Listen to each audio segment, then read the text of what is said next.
សហរដ្ឋអាមេរិកសម្ដែងការព្រួយបារម្ភចំពោះការប្រយុទ្ធជាបន្តដែលបង្កគ្រោះថ្នាក់និងការបាត់បង់ជីវិតនៅតាមកន្លែងជាច្រើនតាមបណ្ដោយព្រំដែនប្រទេសកម្ពុជាថៃលោក Marco Rubio រដ្ឋមន្ត្រីក្រសួងការបរទេសអាមេរិកបានគូបញ្ជាក់ថាសហរដ្ឋអាមេរិកមានការព្រួយបារម្ភចំពោះការប្រយុទ្ធជាបន្តដែលបង្កគ្រោះថ្នាក់និងការបាត់បង់ជីវិតនៅតាមកន្លែងជាច្រើនតាមបណ្ដោយព្រំដែនកម្ពុជាថៃ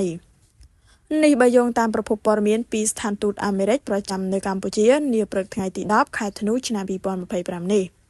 ប្រភពដដែលបានបន្តថាសហរដ្ឋអាមេរិកទទូចជាខ្លាំងឲ្យបញ្ឈប់ជាបន្ទាន់នៅអធិភាពនេះនឹងការការពារជនស៊ីវិលព្រមទាំងស្នើភាគីទាំងពីរឲ្យវិលត្រឡប់ទៅគោរពវិធានក្នុងការកាត់បន្ថយភាពតានតឹង